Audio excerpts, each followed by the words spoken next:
Hi, this is Hannah and welcome to my channel. If you're returning, thanks for coming back. If you're new, please hit the subscribe button. I'd love to have you join me. I'm already on a no buy challenge for a lot of reasons. I'm not buying anything. So my goal is to use the things that I already have in my studio, and I have tons. And I don't have as much, I know, as a lot of people, but I have enough. I participate in a program at Amazon. I get to review different products, and a lot of those products are stamps and dies and glues and papers and crafting machines. And so I'm not buying those things anyway. So if they come up, I get them. And I don't think you need to give up your crafts, but at this point, probably need to exercise discretion in what you buy. And I absolutely hate it for the craft businesses that are having to close up shop. I mean, that's terrible, and I hate it. But I also hate it for the thousands of people in my country who are losing their jobs.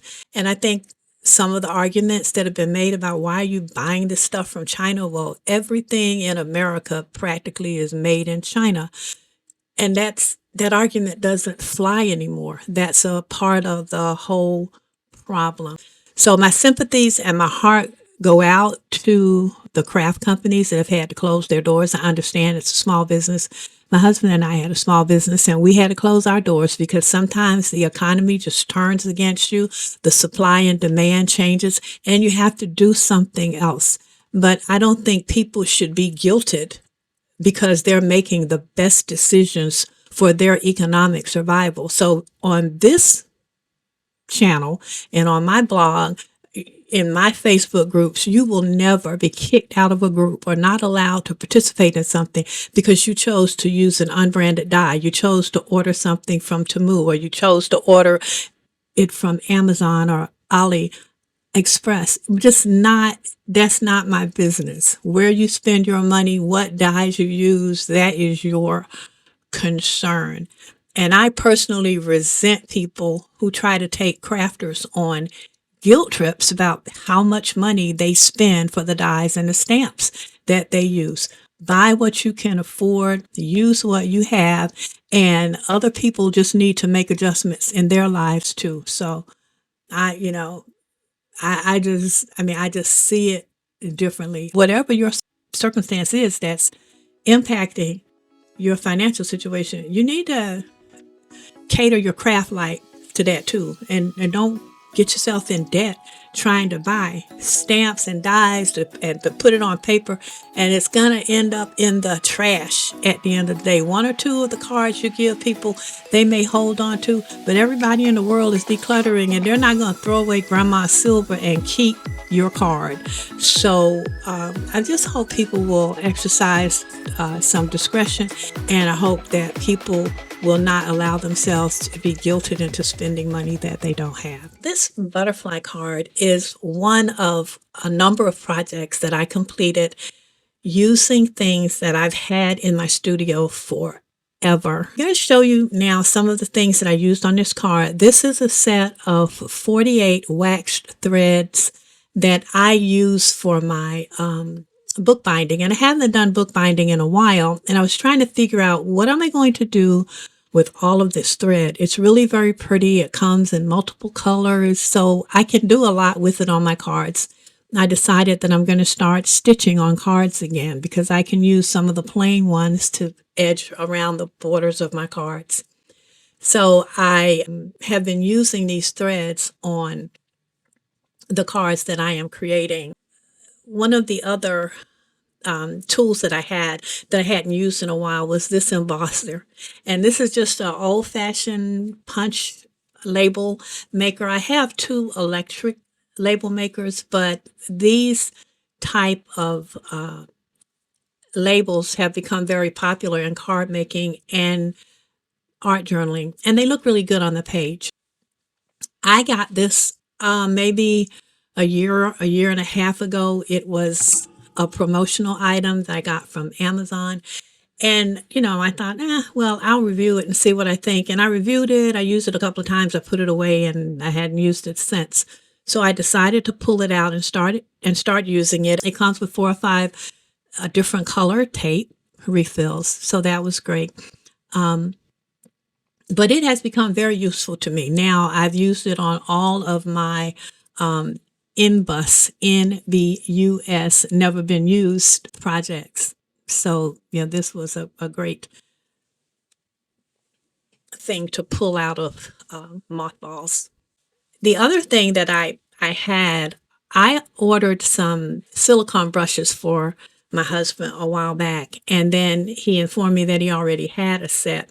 So I had them in my studio, and I was looking at a video, and I'm going to try to find that lady's name because she was using silicone brushes to put down glue. She showed how you could just cut the bristles off of these silicone brushes, cut them down low, and make little glue applicators. And so it works really well. And when we're working on the project, you will see how I use this.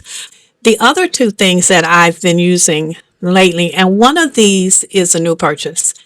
The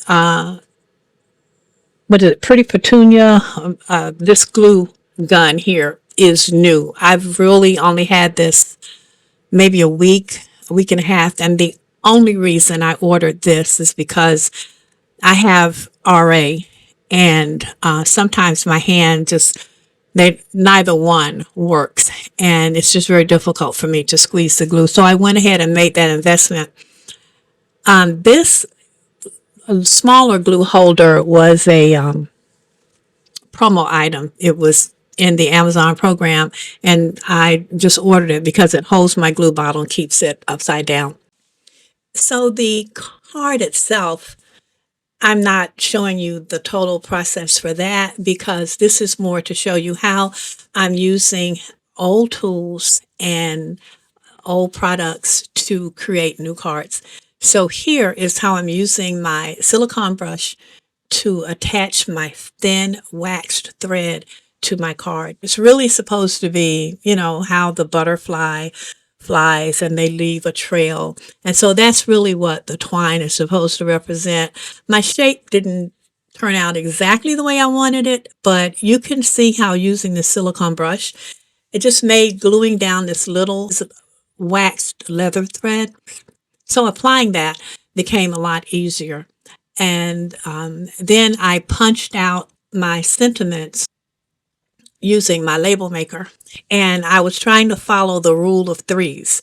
And those of you who do a lot of crafting, you know what that means. And so I created my own sentiment. It says, embrace this moment. So I wanted to have the card to have a lot of symbolism, which is why I used the butterfly, which is a sign of great transformation and beauty, going from something not so pretty to something really beautiful. And so the embossing tape has an adhesive back. You just peel it off and put it down. But I wanted to feel a little more secure about this, so I added glue. After I had a chance to look at my card, I realized that it needed something else, maybe some more embossing. It just felt to me that something was missing. I sort of sat back and looked at it from a distance. And I decided I was going to put something in this corner that was too empty for my eyes. It was like my eyes just kept going there. And I'm like, okay, I got to fix this. I had to think about a die or stamp that I had not used, that had never been used. So I went rummaging through my stash and I pulled out a stencil that I'd gotten 2 or 3 years ago. And it was one of those kind of expensive ones. And I thought, well, why don't I just use a little bit of it on here so I can now at least say I did use this expensive stencil on a card. So that's what I decided to do. And I think it made a difference. That corner doesn't look quite so empty now. And I think pulling in some more black was helpful to the design. And I went into my stash and finished off the inside with two stamps. I just combined two different stamps, and I think it looks pretty good. And I want to add a butterfly. So I looked through and I had a bunch of little baby butterfly stamps. So I found one that is in almost the same position as my main butterfly on the front, and just stamped that on the inside. And I thought it turned out very well. And everything I used was from my stash, and it's stuff that's been sort of sitting around for a long time. I had one more stash busting item that I wanted to use, and these were some little crystals. I reviewed these maybe a year ago, and I never used them because I don't use a lot of crystals, but these are so tiny and so pretty. And I thought, wouldn't it be nice if I took some of the sort of aqua colored ones that match my thread and match my ink and put them on the antennae of my butterfly. And so that's what I did. And I think it looks amazing. It's a cute addition. And it started me to using these crystals and getting them out of my stash. And instead of looking for things to match what I saw somebody else do in their video and buying that, which I did a lot of in the past. I haven't done it in the past few years, but back in when I was beginning, I used to do that all the time. If my favorite designer was using something, I felt like I had to go out and buy it. And I cut that out very quickly because I don't have money like that. So I put those there. I put a little bit of glossy accents on the body of my butterfly. And I think this card is finished. I'm going to stamp my little logo on the back and it will be good to go. So I love that I was able to make what I think is a very pretty card using what I already had in my stash. One of my favorite features in this card is the wing. The wing is stamped in black on the card, and then I I cut it out a second time and smushed it to create the colors on the wings, and then mounted it with double-sided tape. So it has a real cool effect. But I'm real happy with the outcome of this project, and I think we can all do wonderful things if we just go through all the stuff we have and commit to just using that and not buying anything else. I think it's like a forced perspective. It's forced creativity, but I think it's a good idea, and in these times, it might be the best idea yet. Thanks so much for stopping by, and I hope I'll see you again soon.